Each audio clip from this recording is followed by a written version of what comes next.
আমার মনে হয় কোনো কোনো রাজনৈতিক দল ক্ষমতার লোভে এতটাই অন্ধ হয়ে গেছে, এবং কোনো কোনো নেতা যে তার মায়ের সাথে কি পরিণতি হয়েছিল আওয়ামী লীগকে ফিরিয়ে আনার ফলে সেটাও তারা ভুলে ভুলে গেছে আর কি।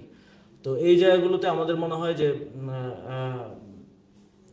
বিএনপি একটা গণবিরোধী অবস্থান নির্বাচনের আগে নিয়েছে। সেখানে আবারও ফ্যাসিবাদী রাজনৈতিক দল, গণহত্যাকারী রাজনৈতিক দল আওয়ামী লীগকে ফিরিয়ে আনার মতো ওই একই ভুল তারেক রহমান করতে যাচ্ছেন এবং করার কথা পাবলিকলি বলছেন।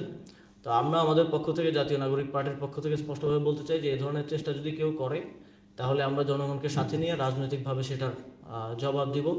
আর যেই পরিবাররা তাদের সন্তানকে আওয়ামী লীগের হাতে হারিয়েছে তারা কোনোভাবেই এটা মেনে নেবে না যে আওয়ামী লীগ আবার বাংলাদেশের রাজনীতিতে ফিরে আসবে যখন বিচার কার্যক্রমও চলমান আছে। তো আমাদের মনে হয় যে এই বক্তব্যের মধ্য দিয়ে ওনারা এটাও পরিষ্কার করেছেন যে আওয়ামী লীগের ক্ষেত্রে ওনারা অনেকটাই আসলে দুর্বল।